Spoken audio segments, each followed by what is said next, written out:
I'm Matt Cerrone from metsblog.com and SNY.TV, and I'm here with David Wright.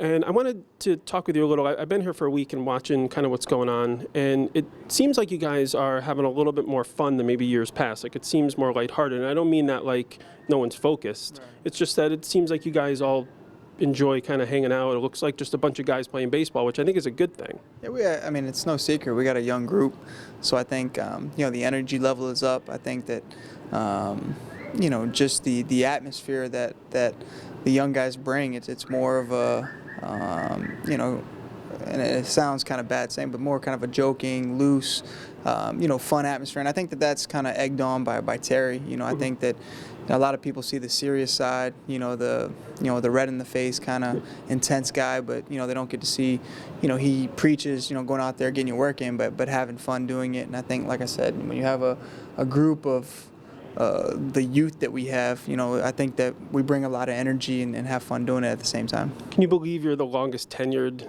Met? Is that strange? Does that sound strange? Yeah, I mean, you kind of understand it and you see it. You don't really believe it, especially, it just seems time just flies by, and but you look around, and that's kind of that's what happens when you don't accomplish what you want to accomplish. There's a lot of turnover, there's a lot of new faces, and your goal as a player is you want consistency, but you can't have that consistency until you prove year in, year out that you can put a winning team out there.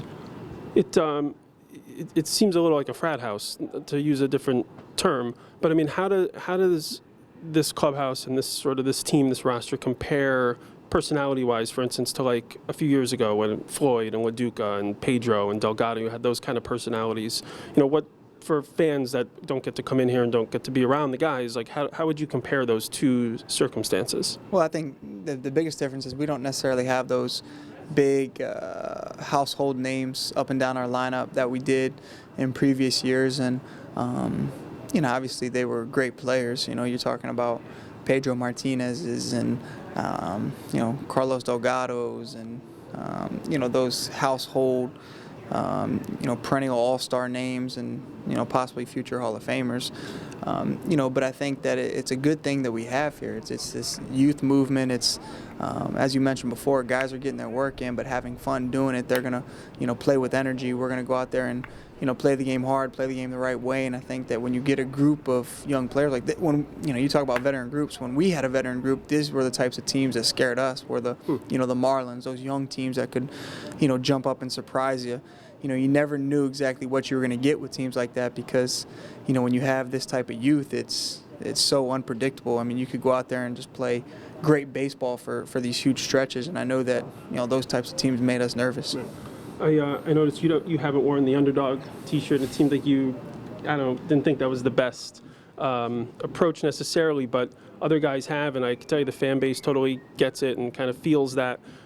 Is that something you just think is inappropriate, or you want to shy away from, or is it a rallying cry also? No, I'm all right with the cool. Underdog shirts. I think that so much got made of. My message to the guys in here, I've made it very clear to them, is that I don't want us believing that we are underdogs going into the season. If that's a rallying cry from the outside looking in, then that's a great thing. Different guys get motivated certain ways. I think that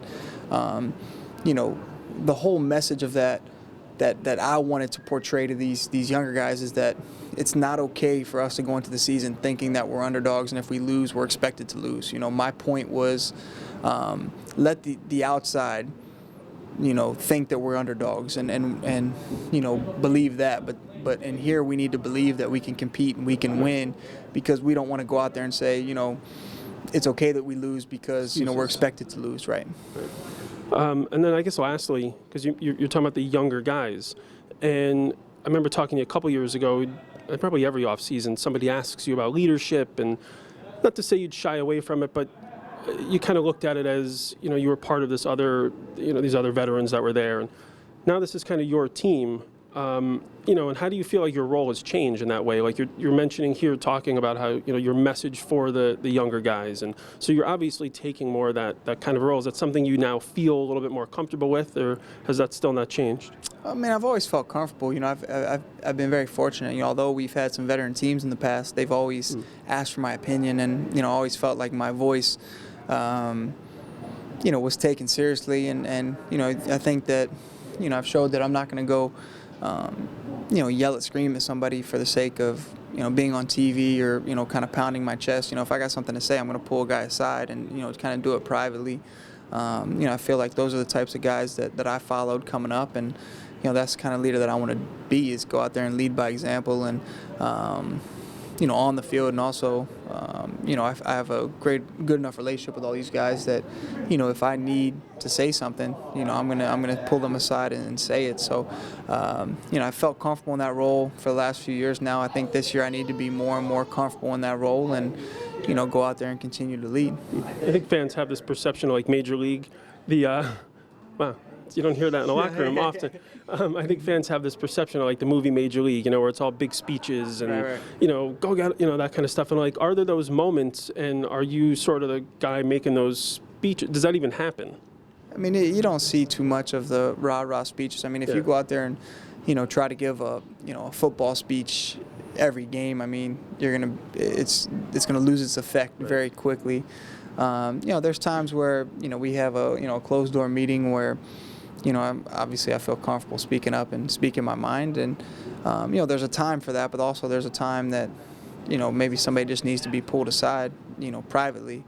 Different people respond different ways. And you have to get to know your teammates and learn what makes them tick and what gets them going. And sometimes in a meeting it's about maybe raising your voice, and sometimes it's the opposite. Sometimes a guy just needs to be pulled aside and talked to privately. So it's about getting to know each one of your teammates individually. I try to make it a point every day to kind of come around and make small talk with everybody in the clubhouse, whether it's just a quick hello or have a quick conversation, because you want to get to know your teammates and what gets them going and makes them tick. Cool.